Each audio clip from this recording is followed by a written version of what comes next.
A telekinetic is someone who has the power to move objects with their mind.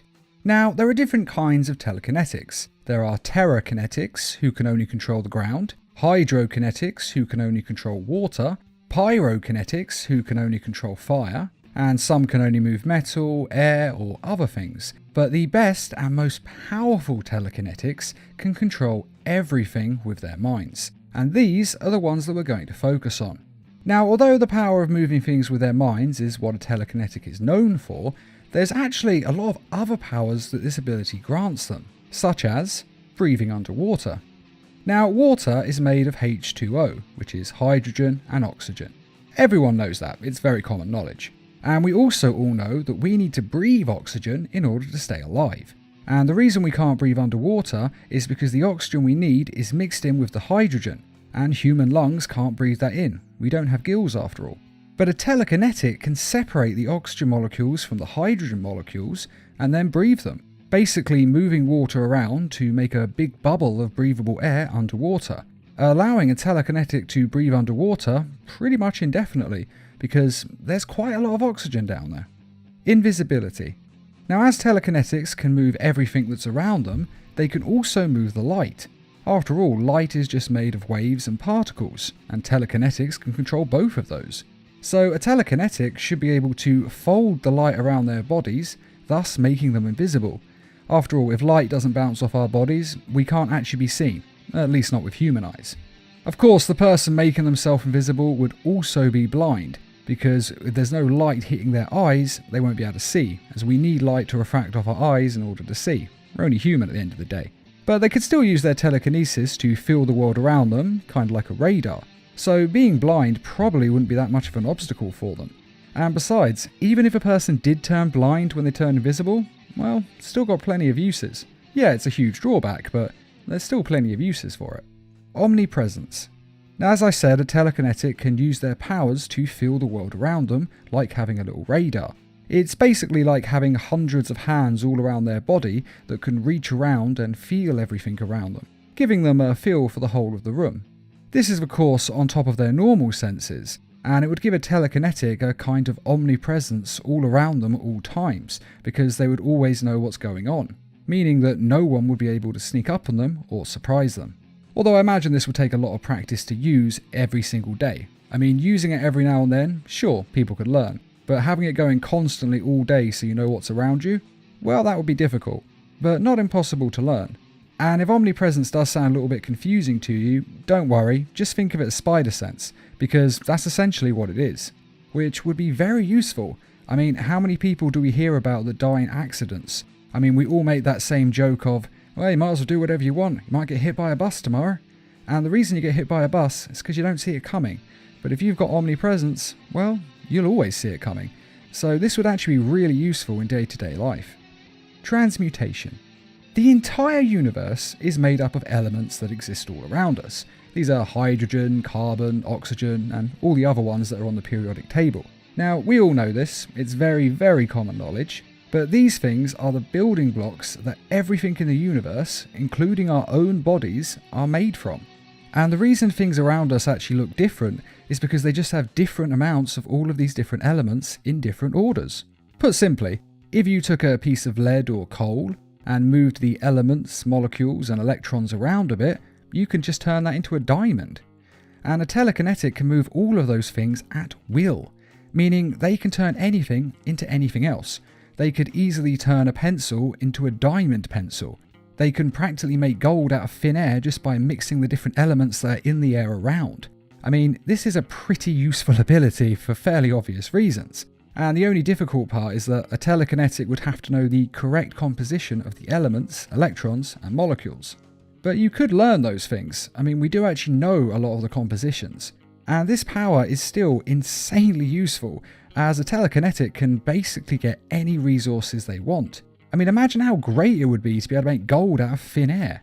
Basically, a telekinetic has an endless supply of wealth. And even if they only learn how to make gold or diamonds, well, that's actually enough, because with that, they can get anything they want and live like a king forever. So it's a very useful ability. Healing. As I just said, telekinetics can move atoms, molecules, elements, and all the rest of the things the universe is made from around at will. And as I also said, humans are made up of those things. So a telekinetic could move the parts of our bodies around on the molecular or even atomic level and rearrange them. So say you had a stab wound, well, they could just grab all the tissue, line it up, and seal it back together, basically healing you, because they can just reconnect all the parts that are broken. Or if a person had cancer, well, they could just reach inside their body and destroy the tumour. They can literally telekinetically target any sort of cancerous part of your body and cut it out and get rid of it, being able to perform precision brain surgery with a level of accuracy that no surgeon ever could. And just like transmutation, this would take an incredible level of skill and concentration. But it is something that a telekinetic could accomplish with enough training and practice. And I think we can all agree that being able to do this would definitely be worth it. And the most talented of telekinetics could even change a person's DNA. Of course, even if a person had the skill to do this, they'd again still need to know how to change a person's DNA without just killing them. And that would require some extreme knowledge of genetics. But again, it is possible for a telekinetic to do it if they have the training and practice. So it is still a power that they can get. And if you can change a person's DNA, well, then you can change anything about them. You can change a person's race, gender, height, sexuality, or even turn them into a different species altogether. You could easily turn a human into a horse. After all, DNA is what controls human beings, and animals have DNA as well. So really, the potential for this is limitless. Invulnerability. Now, in some continuities, Superman's invulnerability works with his powers projecting a shield around his entire body. And this shield actually extends a few millimeters past his skin, which is why his suit doesn't get destroyed by attacks or burnt by fire whenever he's in a fight. And if a telekinetic projected a similar force field around their entire body, well, then they would be invulnerable. I mean, preferably they would do this all the time, of course, and then they'd permanently be invulnerable. But if that's too much hassle for them to do, well, they could just project it in battle, and thus a telekinetic could, temporarily, become invulnerable. Now obviously this would depend on how strong the shield is. Superman's is invulnerable, but a telekinetics may not be as strong. So say for example, a telekinetic might not be able to survive an atomic blast, but they would still be durable and most likely bulletproof. So that is for all essential purposes invulnerability, or at least being really tough. But really it depends on how powerful a telekinetic is, and we are assuming they're very powerful, so this shield could potentially make them just as invulnerable as Superman, if not more so. And of course they're also able to project shields around them at will anyway, so they don't actually need to have it around their body, but it is a way of mimicking invulnerability, so it does still count as an extra power. Super strength. This one is kind of obvious, and it's also kind of a lie, so we won't waste much time on it. Now as I said at the beginning, all telekinetics can move things with their mind. That's what their power is. And much like making themselves invulnerable, if they were to project a field around their body, they could simulate super strength. But really it would still be the same as them lifting stuff up with their mind, it was just that they would be mimicking looking like they're doing it with their body. But this could be quite useful if you needed to hide the fact that you were a telekinetic. But like I said, this one is kind of a lie because it's not really a separate power, it's just mimicking one.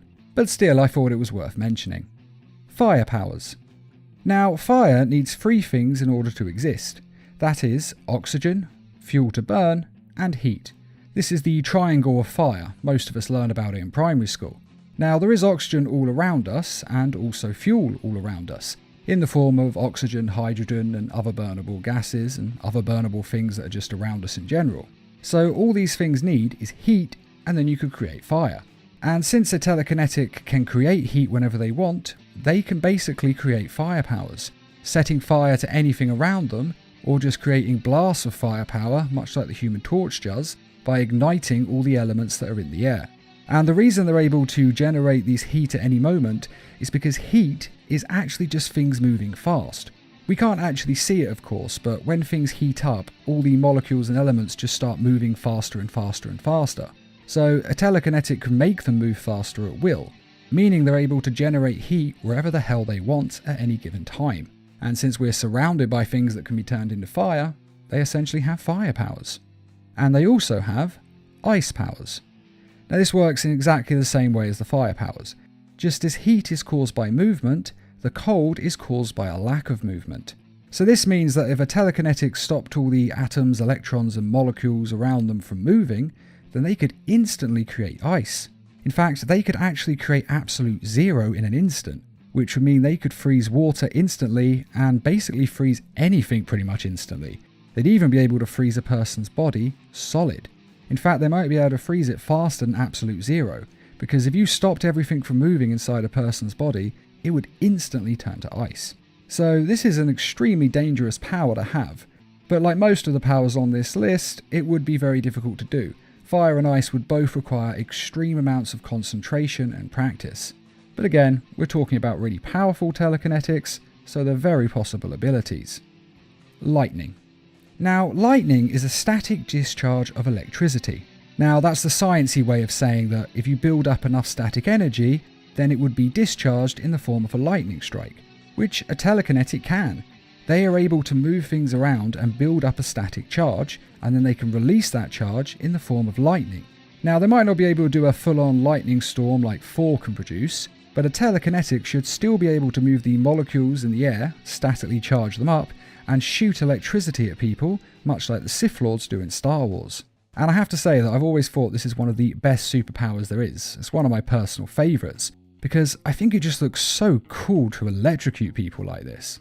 And in truth, most of the super abilities that a Jedi actually has can be performed by a telekinetic, because most, if not all of the Force powers are pretty much just telekinesis combined with a little psychic power.